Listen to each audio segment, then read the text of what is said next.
నీలం రమేష్ గారు AIC national coordinator. నీలం రమేష్ గారు నమస్తే. నమస్తే అండి.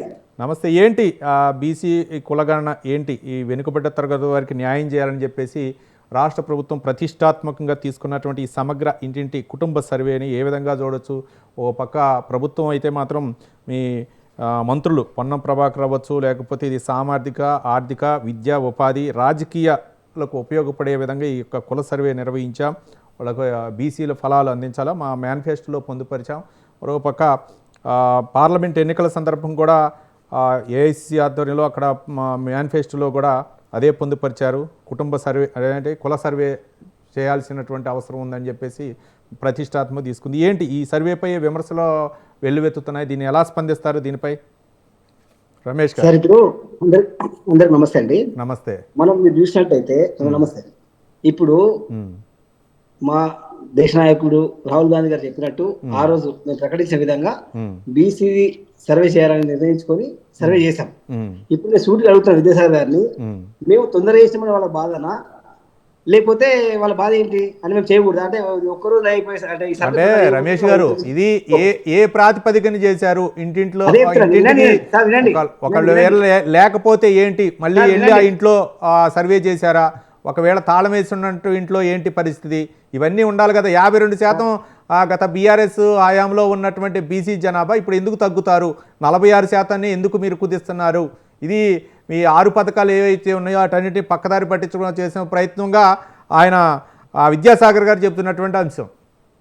అదే చెప్తున్నా, ఇది విద్యాసాగర్ గారి పర్సనల్ విషయమా అన్న అవకాశం, ఇది విద్యాసాగర్ గారి పర్సనల్ విషయమా, బీఆర్ఎస్ వాళ్ళు చెప్పిరని చెప్పి పాపం వాళ్ళ నాయకుల కోసం చేస్తున్న మాటలు అనేది నాకు అర్థం కావట్లా. ఎందుకంటే మీరు చూడండి, వాళ్ళు ఒక్క రోజులో చేస్తే ఇంటికి తాళాలు వేస్తే ఉండవు, వాళ్ళు ఒక్క రోజు చేస్తే అందరు ఇంట్లో కూర్చుంటారు వాళ్ళ కోసం. కానీ మేము 2 రోజులు చేస్తే తాళాలు వేస్తున్నారు అంటారు ఒకటి.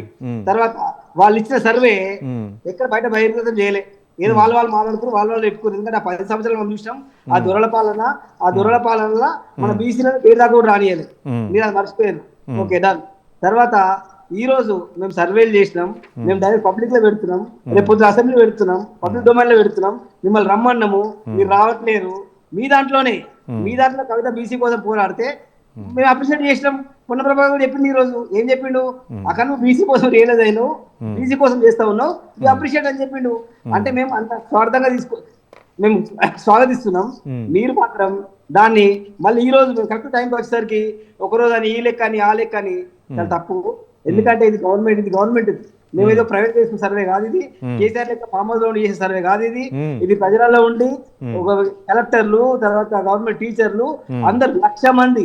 అంటే మీరు తెలంగాణలో పనిచేస్తే ఉద్యోగులందరూ అవమానిస్తా ఉన్నారు. ఈ రోజు మీ ఇంట్లో ఆ రోజు కేసీఆర్ రాలే బయటకు సర్వే కోసం, కేటీఆర్ రాలే, హరీష్ రావు రాలే, పెద్ద జవాబు చెప్పండి. కవిత వచ్చింది, వి అప్రిషియేట్, థ్యాంక్ యూ. కానీ మీరేం చేస్తా ఉన్నారు, మీ ఈ రోజు అవసరం కోసం మళ్ళీ వీళ్ళు ఏదో ముందుకెళ్తా ఉన్నారు అని ఒక అడ్డంకు వేయడానికి 100 మాట్లాడుతూ ఉన్నారు. ఇట్లా ఎన్ని మాట్లాడినా ఇది ఆగేది కాదు, పబ్లిక్ డొమైన్ లో పెడతాం. రేపు పొద్దున మీరు చూడండి, ఇది మేం చేసేది కాదు, పబ్లిక్ గవర్నమెంట్ చేస్తా ఉంది, ఇది ప్రైవేట్ గా నడిపించుకునేది కాదు, మీరు దాన్ని అర్థం చేసుకోవాలి.